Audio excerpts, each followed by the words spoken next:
Now, Rocksteady have a fantastic track record for releasing games. I loved Urban Chaos. I thought Arkham Asylum was pretty good. I thought Arkham City wasn't as good as Arkham Asylum, but it was still pretty good. And now we have Arkham Knight. So they've basically dedicated themselves to the Batman. And it's a fantastic game. If we're talking purely on the game point perspective, I think it does a really, really good job. I think when it comes to Rocksteady with all their games, they all seem to have one thing in common. So a bunch of vigilantes and tough guys fighting together, fighting towards a common enemy. Yep. And that is including everyone within the Batman universe. And universe. after-death scenes. They've been big on the after-death scenes. Every game they've had has had you die and you get picked on by the people who killed you. But spoilers, please. Come on, man. But no, so I think the best thing, obviously the game is Batman. Scarecrow makes his way back to the city. He has a grand plan. Harley Quinn, Two-Face, pretty much everyone under the umbrella. All the big names have come in, and they all have their own kind of separate little niche. So each of them has their own kind of side quest, and some of them are really meaty and some of them aren't. But basically, it all comes together into this one night, and I don't know, if anything, it's an absolute success of game design. It manages to integrate them all so well. You can discover them on the fly, or you can wait for the information to come in. The way that the car, you can actually drive the Batmobile now, and the way that integrates is generally pretty good.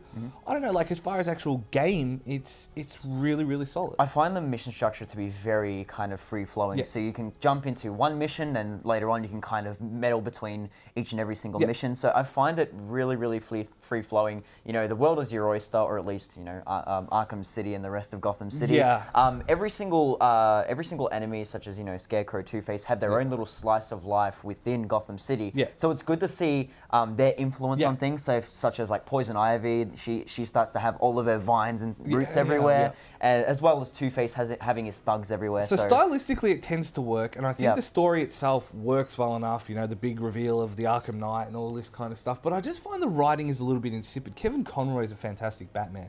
If you've ever watched the animated series, he's proven that time and again.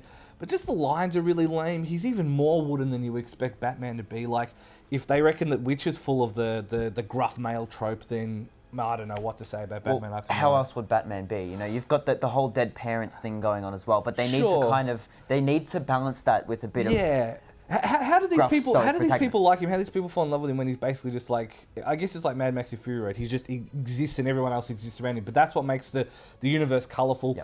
I don't know, there was just something about it that didn't make it Game of the Year material for me. Maybe it's just because I don't like Batman. But I believe it might have been the Batmobile sequences. I know they must have invested a lot of time and money into the driving model, but every second mission is basically a Batmobile sequence. So if you're not a fan of jumping into the Batmobile almost, every 10 minutes or so, you'll find the mission structure to be a bit repetitive at times. But otherwise, if you can get past that, it's an incredibly solid game. It's basically the sequel to Project Gotham Racing.